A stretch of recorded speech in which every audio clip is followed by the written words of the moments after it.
제일 처음에 시작할 때 이승만 대통령에 대해서 평가를 하는 분들이 있다. 저쪽에 평가를 하시는 분들이 생겨났다. 이런 얘기를 하는데 사실 이승만 대통령에 대한 평가는 이미 다 끝났습니다. 그분은 독립운동한 거 맞고요. 그러나 분명히 독재자였습니다. 그리고 민주주의를 훼손했습니다.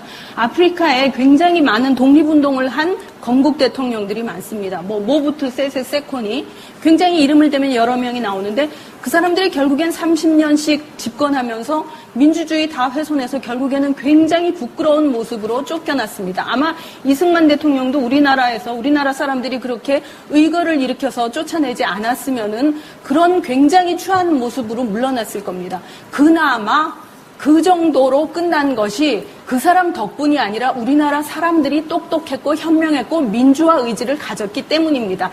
그렇게 많은 정적을 살해하고 그렇게 많은 양민을 학살하고 그리고 한국 동란 중에 개헌을 자기의 권력을 지키기 위해 개헌한 사람을 갑자기 건국의 아버지로 추앙하겠다는 뜻을 저는 도대체 이해할 수가 없습니다. 예. 모든 것이 나쁘다고 얘기하지 않습니다. 이승만 대통령이 미국에서 박사까지 하신 분이고 더군다나 또 굉장히 좋은 대학에서 했습니다. 아주 영어 잘하시고 또 그 미국과의 외교 관계에서 굉장히 능란한 외교를 폈다는 거 다 인정합니다. 그거 이미 지금 인정하는 게 아니라 벌써 몇십 년 전에 다 인정 끝난 겁니다. 그리고 그분이 독재했다는 것도 다 인정 끝난 건데 지금 새삼 과거에 그것 때문에 그때 이승만 대통령이 아니었으면 우리는 민주주의가 없었을 것이기 때문에 건국의 대통령으로 건국의 아버지로 세우자. 이런 것은 과장이라는 것이죠. 왜냐하면 소련에 이미 그 소련 정부의 친정부 김일성 정권이 들어서려고 한 것이기 때문에 미국은 이 남쪽 반쪽을 포기하지 않습니다. 그런 측면에서 전체적인 세계사의 흐름이 이루어지는 것이지 이승만 대통령 때문에 그것이 이루어졌다.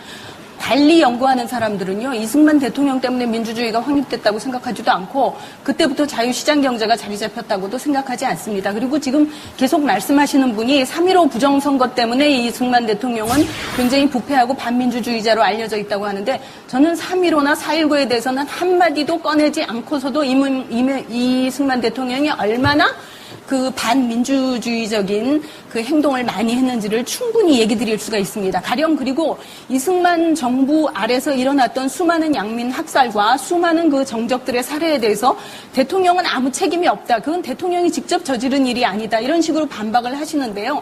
이승만 대통령의 경우 1930년대쯤인가 임시정부에서 총리를 맡아달라는 제안을 한 걸로 알고 있습니다. 역사자료 연구가들이 얘기하는 거에 따르면. 근데 당시 그것을 거절한 이유가 대통령으로 나를 뽑아달라고 했습니다. 이승만 대통령은 굉장히 대통령을 좋아합니다. 대통령이라는 게 무슨 뜻입니까? 총리는 내각의 협의체의 좌장이지만 대통령이라는 것은 굉장히 권력 집중화된 권력기관입니다. 이승만 대통령의 공도 있습니다. 그러나 공과 과를 같이 봐야지 그가 아니었으면 절대로 민주주의가 이루어지지 않았다. 그것은 가정이죠. 저도 그런 가정은 할 수 있습니다. 그가 있었기 때문에 한국에는 너무나 많은 그야말로 전두환 노태우까지 독재의 뿌리가 그로 인해 내렸다. 이렇게 얘기할 수도 있습니다. 우리는 가정으로 얘기하지 말고 있던 사실에 근거해서 얘기를 하자고요.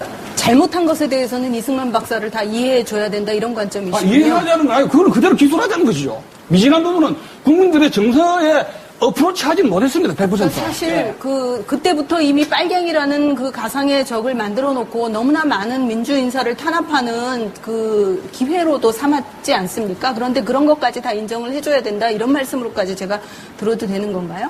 가령 일제시대 때 우리나라 많은 독립운동가들이 많이 공산당과 협력을 한 케이스가 있습니다. 근데 그 사람들이 다 공산주의자가 아닙니다. 왜냐하면 중국에서 활동을 할 때 국민당 정부가 굉장히 일본에 대해서 수용적이었기 때문에 그거에 대해서 반대로 굉장히 빳빳한 공산당 사람들과 협력을 했지 공산주의자가 아닌 사람들이 많았습니다. 그런데 그것을 빌미로 굉장히 이승만은 그 자기의 정적들을 제거하는 데 많이 활용을 했습니다. 가령 조봉암 선생님 같은 경우 최근에 이제 그 과거의 사법 판결 사형이 잘못됐다는 재판도 났습니다만은 그분도 분명히 박헌영 일파와도 더 이상은 더 이상 협의가 안 된다 그래서는 포기하고 민족주의자로 활동을 하셨습니다. 그런데 어느 날 이 사람은 빨갱이로부터 비밀 정치자금을 받았다는 올가미를 쓰고 사형이 됐습니다.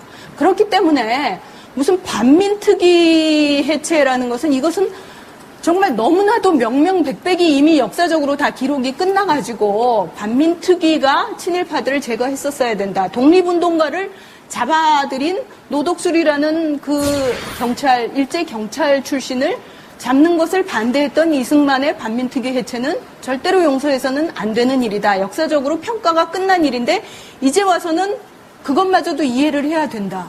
그런 말씀이십니까? 그리고 아니, 그러니까 자꾸 민주주의를 지켰다 그러는데 민주주의가 헌법, 뭘 헌법에, 얘기하시는 헌법에, 겁니까? 민주주의라는 거는 줬어요. 사람들의 의견을 존중하는 데서 집회, 의견 결사, 출판의 자유가 있는 게 민주주의입니다. 맞습니다.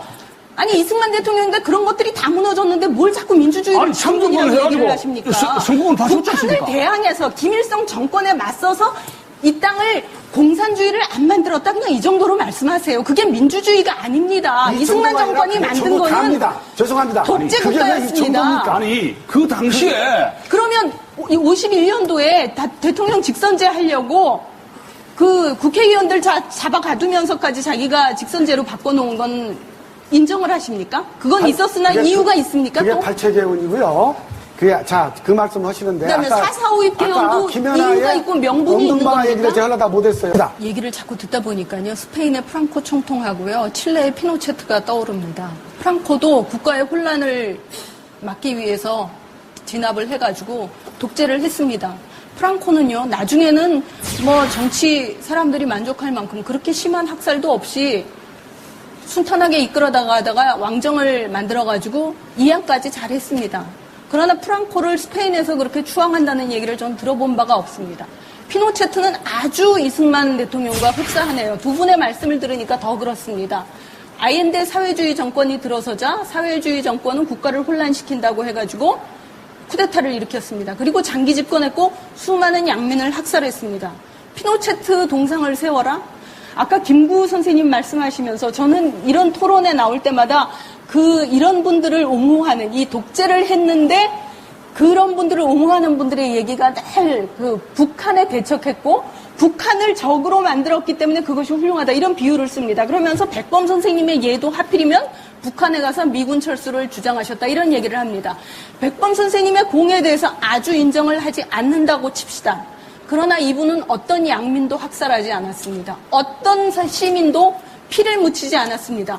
이게 여러분이 얘기하시는 많은 독립운동가들요. 아프리카에 굉장히 많습니다. 독립운동가들이 대부분 독립한 다음에 그 나라 건국 대통령 됐습니다.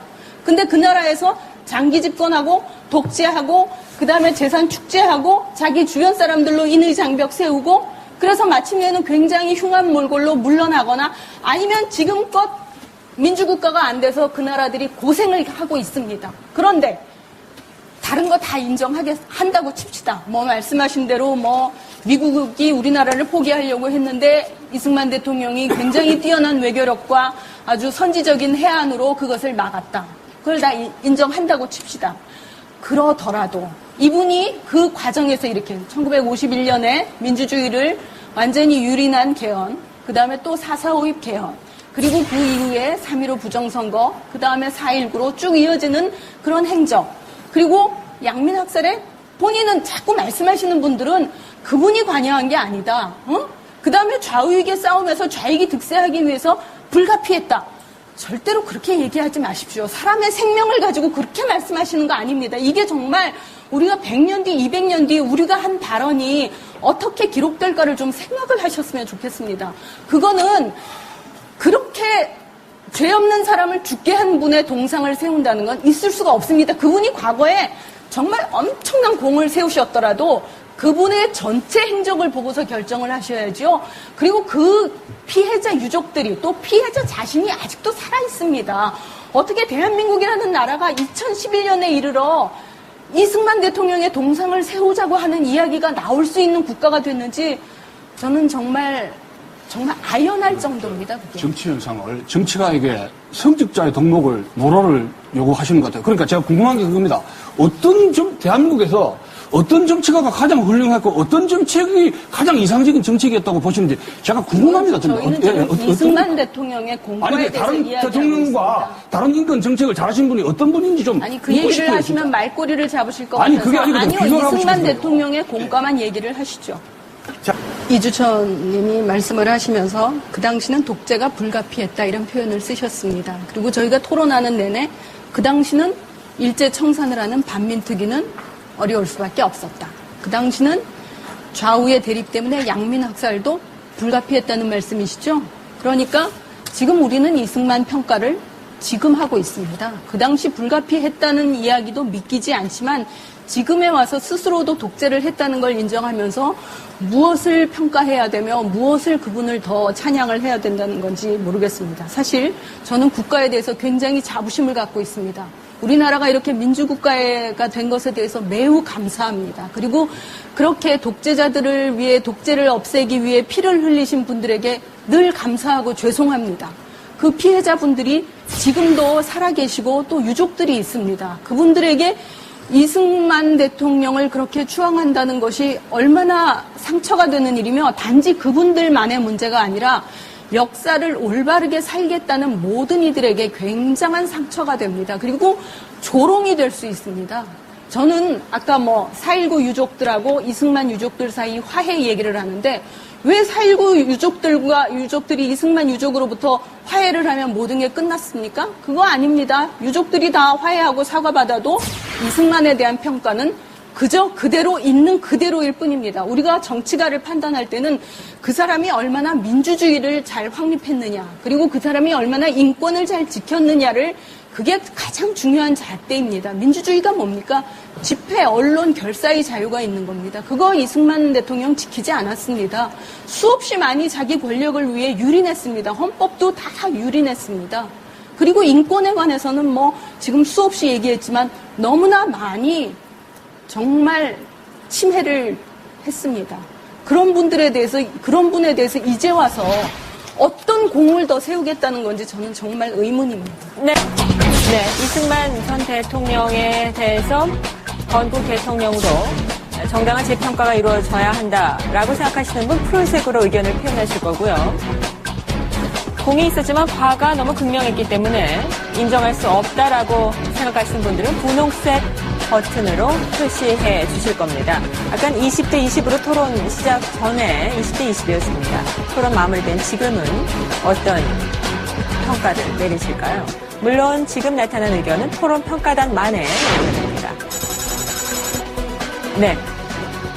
살해하고 그렇게 많은 양민을 학살하고 그리고 한국 동란 중에 개헌을 자기의 권력을 지키기 위해 개헌한 사람을 갑자기 건국의 아버지로 추앙하겠다는 뜻을 저는 도대체 이해할 수가 없습니다. 예. 모든 것이 나쁘다고 얘기하지 않습니다. 이승만 대통령이 미국에서 박사까지 하신 분이고 더군다나 또 굉장히 좋은 대학에서 했습니다. 아주 영어 잘하시고 또 그 미국과의 외교 관계에서 굉장히 능란한 외교를 폈다는 거 다 인정합니다. 그거 이미 지금 인정하는 게 아니라 벌써 몇십 년 전에 다 인정 끝난 겁니다. 그리고 그분이 독재했다는 것도 다 인정 끝난 건데 지금 새삼 과거에 그것 때문에 그때 이승만 대통령이 아니었으면 우리는 민주주의가 없었을 것이기 때문에 건국의 대통령으로 건국의 아버지로 세우자. 이런 것은 과장이라는 것이죠. 왜냐하면 소련에 이미 그 소련 정부의 친정부 김일성 정권이 들어서려고 한 것이기 때문에 미국은 이 남쪽 반쪽을 포기하지 않습니다. 그런 측면에서 전체적인 세계사의 흐름이 이루어지는 것이지 이승만 대통령 때문에 그것이 이루어졌다. 달리 연구하는 사람들은요. 이승만 대통령 때문에 민주주의가 확립됐다고 생각하지도 않고 그때부터 자유시장 경제가 자리 잡혔다고도 생각하지 않습니다. 그리고 지금 계속 말씀하시는 분이 3.15 부정선거 때문에 이승만 대통령은 굉장히 부패하고 반민주주의자로 알려져 있고 제일 처음에 시작할 때 이승만 대통령에 대해서 평가를 하는 분들이 있다. 저쪽에 평가를 하시는 분들이 생겨났다. 이런 얘기를 하는데 사실 이승만 대통령에 대한 평가는 이미 다 끝났습니다. 그분은 독립운동한 거 맞고요. 그러나 분명히 독재자였습니다. 그리고 민주주의를 훼손했습니다.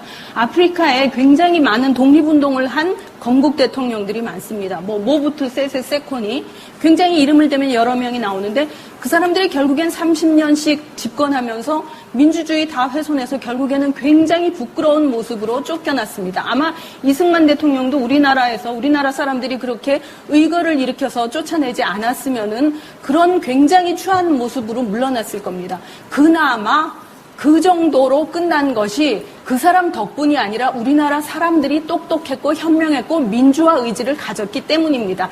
그렇게 많은 정적을